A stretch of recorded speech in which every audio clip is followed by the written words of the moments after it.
नमस्कार, मैं हूं अंकुर और आप देख रहे हैं सत्य हिंदी का न्यूज बुलेटिन। एक नजर अब तक की सुर्खियों पर। अमेरिका द्वारा भारतीय नागरिक निखिल गुप्ता पर खालिस्तानी आतंकवादी गुरपतवंत सिंह पन्नू की हत्या की साजिश रचने के आरोप लगाने के बाद अब पहली बार पीएम मोदी की प्रतिक्रिया आई है। उन्होंने कहा है कि वो इस मामले में किसी भी सबूत पर गौर करेंगे। उन्होंने कहा कि कुछ घटनाएं भारत अमेरिका दोस्ती को पटरी से नहीं उतार सकती हैं। ब्रिटेन के अखबार फाइनेंशियल टाइम्स को दिए एक इंटरव्यू में उन्होंने कहा है कि अगर हमारे किसी भी नागरिक ने कुछ भी अच्छा या बुरा किया है तो हम उस पर विचार करने को तैयार हैं। हमारी प्रतिबद्धता कानून के शासन के प्रति है। पीएम मोदी ने इस इंटरव्यू में कहा कि अगर कोई हमें कुछ जानकारी देता है तो हम निश्चित तौर पर उस जानकारी पर गौर करने के लिए तैयार हैं। कोविड-19 के बढ़ते मामलों के बीच केंद्रीय स्वास्थ्य मंत्री मनसुख मंडाविया ने स्वास्थ्य केंद्रों की तैयारियों का जायजा लिया। उन्होंने राज्यों को हर तरह की मदद उपलब्ध कराने का आश्वासन दिया और अपनी सतर्कता बढ़ाने का आग्रह किया। उन्होंने कहा कि हमें सतर्क रहने की जरूरत है, लेकिन पैनिक करने की जरूरत नहीं है। इसके साथ ही उन्होंने बताया, हमारी तैयारी में किसी तरह की ढिलाई नहीं होनी चाहिए। स्वास्थ्य के क्षेत्र में किसी भी तरह की राजनीति नहीं होनी चाहिए। केंद्रीय स्वास्थ्य मंत्रालय हर तरह की मदद के लिए उपलब्ध है। बुधवार को लोकसभा से 2 और विपक्षी सांसद निलंबित कर दिए गए। रिपोर्ट के अनुसार केरल कांग्रेस मण के थॉमस चाजी कदन और मार्क्सवादी कम्युनिस्ट पार्टी के AMRF के खिलाफ निलंबन की कार्रवाई इसलिए की गई क्योंकि वो सदन के भीतर प्ले कार्ड दिखा रहे थे। इसके साथ ही लोकसभा से निलंबित किए गए सांसदों की संख्या बढ़कर 97 हो गई है और संसद के दोनों सदनों से अब तक 143 सांसद निलंबित किए जा चुके हैं। राज्यसभा की सभापति जगदीप धनखड़ पर मिमिक्री का मुद्दा तूल पकड़ता नजर आ रहा है। धनखड़ ने बुधवार को कहा कि उन्हें अपमानित होने पर कोई आपत्ति नहीं है, लेकिन उनके पद, उनके समुदाय पर हमला नहीं किया जाना चाहिए। उनकी इस टिप्पणी पर सोशल मीडिया पर कुछ यूजरों ने पूछा है कि मिमिक्री कब से अपराध हो गया और क्या ये पहली बार हो रहा है। मिमिक्री से जगदीप धनखड़ के पद और उनके समुदाय के अपमान के दावों पर यूजरों ने तंज कर पूछा है कि सांसद पंडित मनीष तिवारी को निलंबित कर ब्राह्मण समाज का अपमान क्यों किया गया। और उपराष्ट्रपति द्वारा भाजपा के इशारे पर सांसद डिंपल यादव को सस्पेंड किए जाने पर समस्त यादव समाज भी गुस्से में है।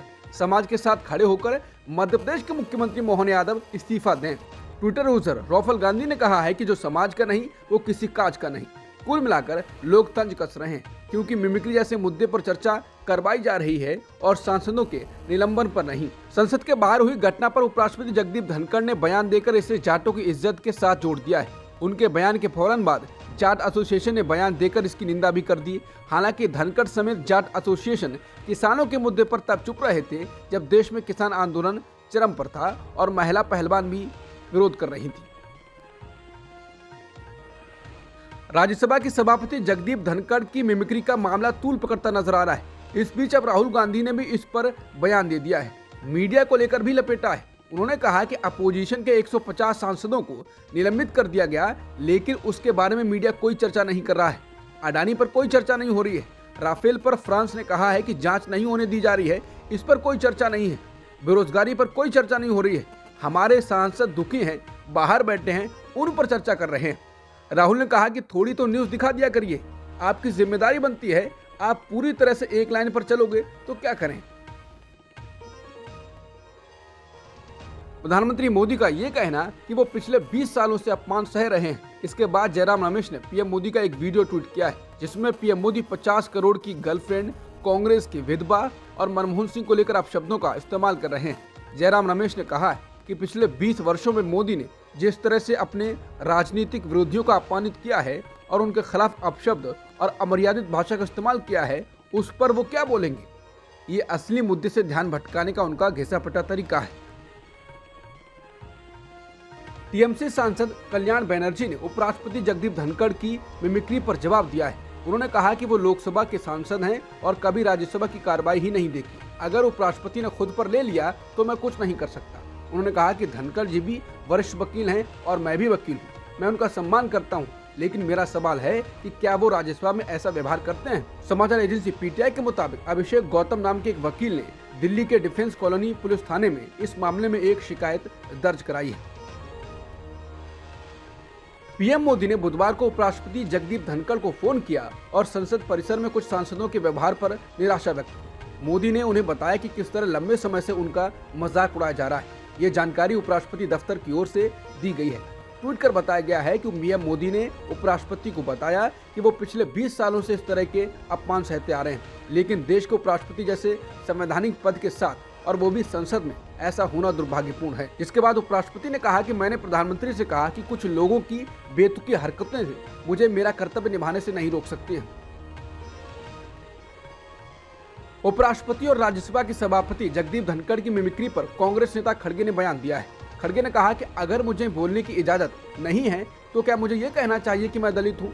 हर मुद्दे में जाति को नहीं घसीटा जाना चाहिए और लोगों को भड़काने के लिए उसका इस्तेमाल नहीं किया जाना चाहिए। बता दें, धनखड़ ने अपनी मिमिक्री को अपने समुदाय से जोड़कर पेश किया है।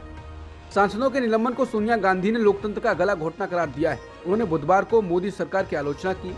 कांग्रेस संसदीय दल की बैठक के बाद सोनिया गांधी सांसदों के साथ लोकतंत्र बचाओ का बैनर लेकर प्रदर्शन करने निकली। उन्होंने संसद भवन परिसर में महात्मा गांधी की प्रतिमा के सामने लोकतंत्र के लिए लड़ाई लड़ने का संकल्प लिया। बैठक में उन्होंने कहा कि नरेंद्र मोदी सरकार ने लोकतंत्र का गला घोट दिया है। इससे पहले कभी भी इतने सारे विपक्षी सांसदों को निलंबित नहीं किया गया था, और वो भी पूरी तरह से उचित और वैध मांग की सिर्फ आवाज उठाने के लिए। संसद से विपक्षी सांसदों के निलंबन पर कांग्रेस अध्यक्ष खड़गे ने कहा कि प्रधानमंत्री देश में एक पार्टी का राज स्थापित करना चाहते हैं। उन्होंने कहा कि घुसपैठियों पर यूएपीए के तहत केस दर्ज किया गया, लेकिन जिस बीजेपी सांसद के कारण वो संसद में घुसे उनसे अब तक पूछताछ तक नहीं हुई। ये कैसी जांच है। सोशल मीडिया प्लेटफॉर्म एक्स पर एक लंबा पोस्ट शेयर करते हुए उन्होंने लिखा, 141 सांसदों को निलंबित कर दिया गया है क्योंकि वो संसद में हुए गंभीर सुरक्षा उल्लंघन पर गृह मंत्री से बयान चाहते थे। कांग्रेस नेता शशि थरूर ने कहा है कि सरकार विपक्ष मुक्त संसद चलाना चाहती है। उन्होंने कहा ये लोकतंत्र नहीं है। मिमिक्री पर उन्होंने कहा कि अगर 1 मिनट के लिए कुछ किया तो आप घंटे वेस्ट क्यों कर रहे हैं। उन्होंने कहा कि मोदी सरकार की तरफ से लोकतंत्र पर हमला हो रहा है। उन्होंने कहा कि लोकतंत्र गंभीर विषय है और मिमिक्री पर इतना क्यों ध्यान दिया जा रहा है। प्रधानमंत्री मोदी ने मंगलवार को अपने इजरायली पीएम बेंजामिन नेतन्याहू से फोन पर बातचीत की। उन्होंने नेतन्याहू से कहा कि भारत अरब क्षेत्र में जल्द शांति चाहता है।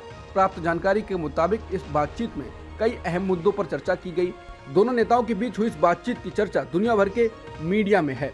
ये बातचीत इसलिए भी महत्वपूर्ण है कि कुछ दिनों पहले ही भारत ने गजा में तत्काल मानवीय युद्ध विराम के आह्वान वाले संयुक्त राष्ट्र संघ के प्रस्ताव के पक्ष में मतदान किया। भारत ने युद्ध विराम के पक्ष में वोट दिया था, जो कि एक तरह से इजरायल के खिलाफ जाने वाला फैसला था। इजरायल और हमास के बीच चल रही जंग में इजरायल युद्ध विराम के पक्ष में नहीं है। कोलोराडो सुप्रीम कोर्ट ने डोनाल्ड ट्रंप को व्हाइट हाउस के लिए अयोग्य घोषित कर दिया है। इसका अर्थ है कि वो कोलोराडो में राष्ट्रपति चुनाव के उम्मीदवार नहीं हो सकते हैं। सुप्रीम कोर्ट ने राज्य के प्राइमरी बैलेट से उनका नाम हटा दिया है। ट्रंप को उनके समर्थकों के द्वारा 6 जनवरी 2021 को यूएस कैपिटल पर हमले में उनकी भूमिका के लिए अयोग्य घोषित किया गया है। अमेरिकी संविधान में शायद ही कभी इस्तेमाल किए जाने वाले इस प्रावधान के तहत व्हाइट हाउस के लिए किसी को अयोग्य माना गया है। यानी संविधान के इस प्रावधान का पहली बार किसी शख्स के खिलाफ इस्तेमाल हो रहा है। हालांकि इस फैसले को यूएस सुप्रीम कोर्ट में चुनौती देने की बात ट्रंप के वकीलों ने की है। यूएस सुप्रीम कोर्ट के 6 जजों में 3 की नियुक्ति ट्रंप के शासनकाल में हुई थी। इससे फैसला उनके पक्ष में आने की उम्मीद जताई जा रही है।